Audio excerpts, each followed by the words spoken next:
Saxophonist Steve Coleman published an essay a while back where he discussed this way of symmetry or symmetric movement in improvisation.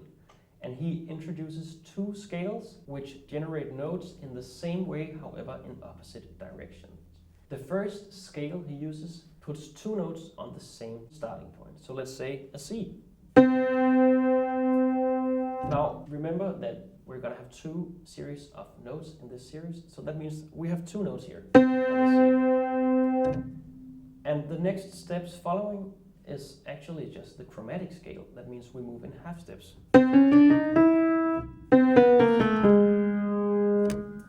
We move at the same time, at the same pace, thus generating intervals between these two notes that keep on getting larger and larger until we eventually reach the C again.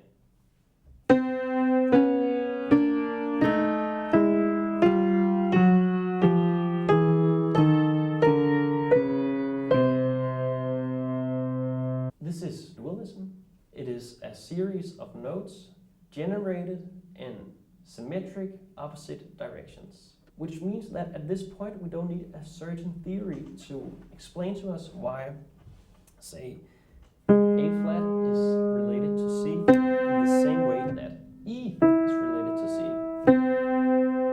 The most important thing is that they are the same distance away from our starting point, the C. Both are in this case a major third away. The first interval that was generated in the first note series that Steve Coleman introduced here was between B and C sharp, the whole step.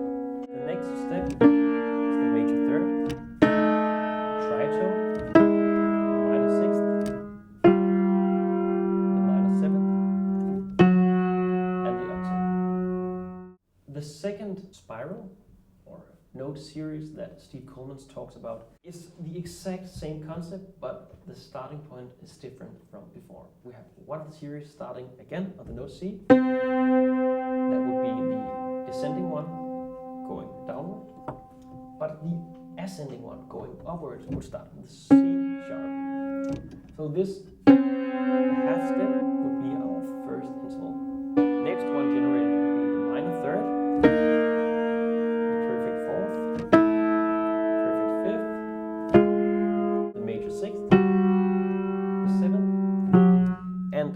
this time we didn't reach the octave, it actually kept on going, and since we didn't start on the same note, we would actually never end on the same note as well. That is why Steve Coleman calls this a spiral. So what this leaves us with, after talking a bit about the overtone series, the undertone series, Ernst Levy and Steve Coleman, is that we can reflect notes to be the same distance away from somewhere, at some point, some note, some key center. It really depends on what branch of either harmonic dualism or negative harmony, whatever you want to call it at this point. The important thing is that it's the same distance on both sides. To sum up, you can reflect a note in a chord, for example, from G to C, from C to F. These are both perfect fifth, up and down. C to G, perfect fifth, up, C to F, that is reflecting a note over the root of a chord. Now we can reflect chords over the root of a chord. That is sort of what Levy did with his way of viewing it from the bottom up and the up down, kind of creating this anchor point so that a chord would have two roots with the same intervals, one going up, one going down. That gave us the C major chord, major third, minor third, and the F minor chord.